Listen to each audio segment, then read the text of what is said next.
Here's how to change the headlights on a Freightliner Cascadia with factory-equipped LED headlights to high-powered United Pacific LED headlights. Before you start, first check to make sure all headlight operations function normally. Then make sure all headlight functions are powered off. Release the hood latches from each side of the hood. Slowly open the hood.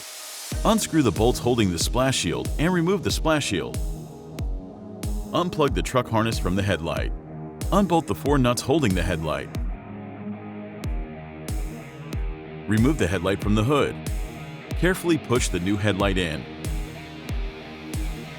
Screw on the 4 nuts holding the headlight and tighten to proper torque spec. Connect the truck harness to the new headlight.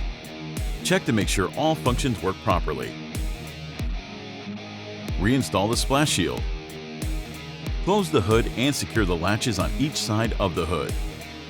Reliable, hardworking, quality products at United Pacific.